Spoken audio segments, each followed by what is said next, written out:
بسم الله الرحمن الرحیم. نن زموږ د طریقة العصریه د اولې حصې سبق نمبر 252 دی او الدرس الثامن والستون یعنی 88 نمبر درس دی 68 نمبر. نن به مونږ یو سبق وایو الاسرة. اسره خاندان ته وایي. د الفاظو معنی کې مونږ ویلو اسره خاندان ته وایي. نو دا سعید چې دی دا د خاندان سربراه دی، مشر دی، دا د ټول کور مشر دی، نیکه دی نیکه. سعید جد خالد د خالد نیکه دی. سعید جد خالد، سعید د خالد نیکه دی.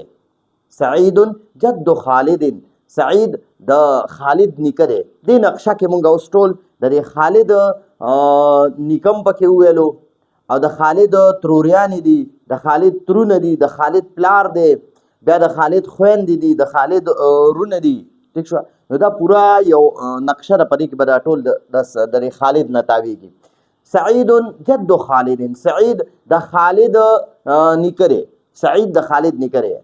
عمات خالد، عمات خالد د خالد تروریانې، عمات خالد د یو طرف ته دا د خالد تروریانې دي، او اعمام خالد دا ترونه دي.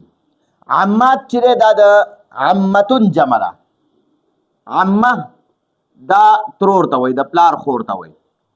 او عم چې دی عم، عمون، عمون، عم په عربی کې دا تره ته وایي.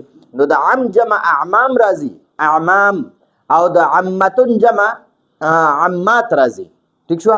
نو دلته کې اوس وایي عمات خالد د خالد تروریانې. نو د خالد دوه تروریانې دي، د پلار دوه خویندې دي، نعیمة، نعیمه و جمیلة او جمیله. عمات خالد د خالد تروریانې، نعیمة و جمیلة، نعیمه او جمیله دا د خالد تروریانې دي. اوس د خالد ترونه اعمام خالد، اعمام خالد د خالد ترونه نعیم، سلیم، نسیم. دا درې ترونه دا د خالد دي. نعیم یو تری نعیم دی، دویم تری سلیم دی، او دریم تری نسیم دی. اوس د خالد پلار چې دی کنه، د خالد پلار حامد دی. حامد د دې خالد دوه تروریانې دي، نعیمه او جمیله، او درې ترونه دي، نعیم، سلیم، نسیم.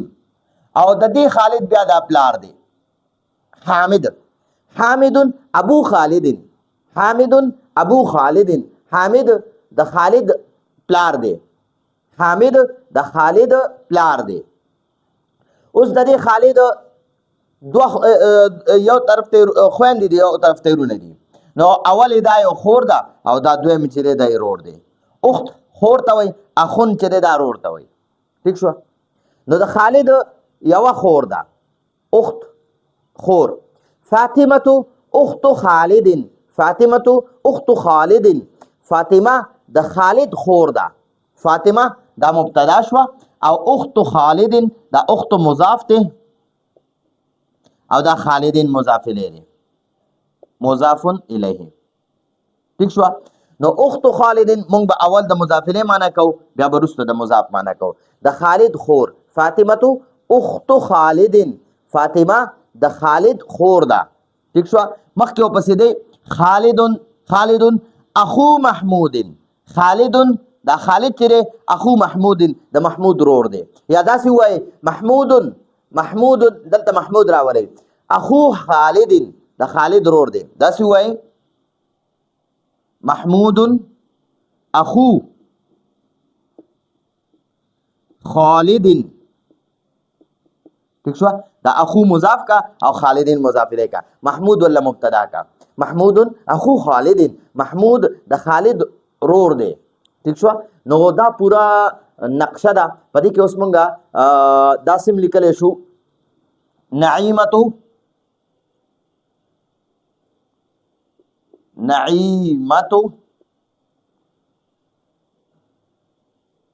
نعیمة، عمة خالد، عمة خالد. ٹھیک شو؟ نعیمه عمة خالد د خالد ترور ده. دقه شان جمیله مراوله، جمیلة عمة خالد، جمیله د خالد ترور ده. اوس دا نعیم راواله، نعیم نعیم عم خالد عم خالد نعیم عم خالد د خالد تر دی عم مضاف او خالد مضاف الیه او دا نعیم ولا مبتدا دقه شانت سلیم عم خالد نسیم عم خالد نو دا په دغه طریقې سره او دا محمود نه دی دا حامد را واخلی حامد ابو خالد ابو